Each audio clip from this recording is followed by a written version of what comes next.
کرے گا, معاشرے میں بھی جیے گا, لیکن ایک آئیڈیل بہترین انسان بن کے جیے گا. سماجک ویوستھا کو خوبصورت بناتے ہوئے جس عبادت کا نام رکھا اس کو اسلام کہتے ہیں. یہ رسول اللہ کی امت ہے.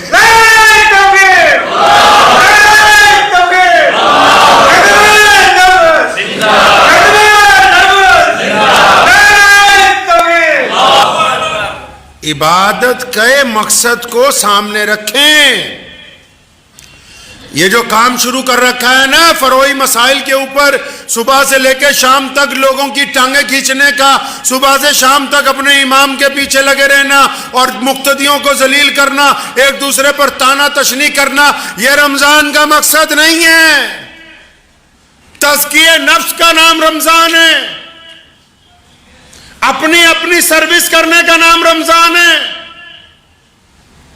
روزے کا مطلب کیا ہے, محمد رسول اللہ کیا چاہتے ہیں. اور رسول اللہ صلی اللہ علیہ وسلم نے ایک جگہ فرمایا 4 لوگوں کا تو روزہ اٹک گیا بیچ میں. یا رسول اللہ کن کا اٹک گیا؟ فرمایا جو روزہ رکھ کے رمضان کے دنوں میں بھی شراب پیتا ہو, اس کا روزہ تو اٹک گیا جب تک یہ توبہ نہیں کر لیتا. پھر کیا فرمایا نبی علیہ الصلوۃ والسلام نے؟ فرمایا وہ بندہ جو اپنے ماں باپ کا گستاخ ہو, ماں باپ سے بدتمیزی کرتا ہو, میاں صاحب اس کا روزہ نہیں ہوتا. چاہے وہ سارے محلے کو افطاری کرواتا پھرے, چاہے وہ مسجد میں بڑے بڑے قالین بچھوا دے, چاہے وہ ہزاروں مدرسوں کو پیسہ دے دے, اس کا روزہ نہیں ہوا, روزہ رک گیا. پھر وہ اور کون؟ فرمایا جو اپنی رشتہ داریاں توڑتا پھرتا ہے, رشتہ داروں کے خلاف سازشیں کرتا ہے, رشتہ داروں کے خلاف گندی باتیں کرتا ہے, جو رشتہ داروں کو توڑنے کی بات کرتا ہے.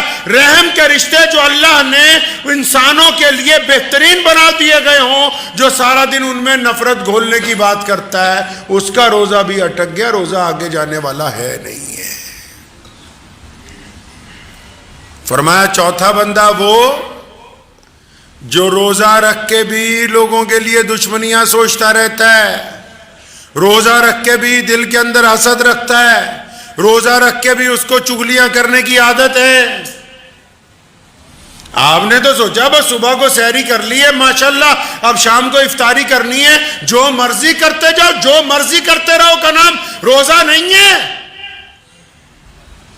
روزے اس لیے فرض نہیں کیے گئے, روزے اس لیے فرض کیے گئے کہ اللہ چاہتے ہیں کہ محمد رسول اللہ کو بہترین امت بنا دیا جائے. آپ کو پتا ہے جو ہم سے پہلی امتیں تھیں, رمضان ان میں بھی آتا تھا, روزہ ان کو بھی ملتا تھا, لیکن رمضان کا مہینہ رسول اللہ کی امت کو عطا ہوا. ان میں اور ہمارے روزے میں کیا فرق ہے پتا ہے؟ آپ کو اندازہ ہے کہ محمد رسول اللہ صلی اللہ علیہ وسلم نے کتنی کرم فرمایا اپنی امت کے اوپر؟ روزہ 24 گھنٹے کا ہوتا تھا میاں صاحب. پڑھیں کبھی اٹھا کے قرآن و حدیث کو, روزہ پہلی امتوں میں 24 گھنٹے کا تھا. ہماری محمد رسول اللہ کی امت میں بھی 24 گھنٹے کا روزہ تھا. 24 گھنٹے کیسے؟ شام کو افطار کے وقت جب سورج ڈوبتا تھا, اللہ کی طرف سے اجازت تھی جو مرضی کھاؤ, جو مرضی پیو. اب کھا پی لیا, اس کے بعد اگر آنکھ لگ گئی, جیسے آپ افطاری کر کے 10 منٹ لیٹ جاتے ہو, کوئی عشاء سے پہلے 15 منٹ آرام کر لیتا ہے, کوئی عشاء کے بعد تھوڑی دیر آرام کر لیتا ہے. پہلی امتوں میں یہ حکم تھا افطار کے بعد جب آپ کی آنکھ لگ گئی تو جب آنکھ کھلی دوسرا روزہ شروع. کوئی سحری نہیں, کوئی صبح کا ٹائم ٹیبل نہیں, 24 گھنٹے کا روزہ. اور یہی روزہ محمد رسول اللہ کو بھی عطا ہوا. حضرت کیس بن سریمہ رضی اللہ تعالیٰ عنہ مزدوری کر کے گھر پہنچے, شام کا وقت تھا, کھانے پینے کا سامان نہیں تھا. بیوی نے کہا کیس رکو میں کچھ لاتی ہوں. بازار سے گئی, آٹا خرید لائی, گوندا. جب روٹی پکانے لگی تو کیس بن سریمہ رضی اللہ تعالیٰ عنہ کی آنکھ لگ گئی. آپ نے کیا سمجھا کہ روزہ بڑا آسان تھا؟ یہ تو محمد رسول اللہ صلی اللہ علیہ وسلم کے نالین مبارک کا صدقہ ہے کہ آپ کو سحری عطا ہوئی ہے.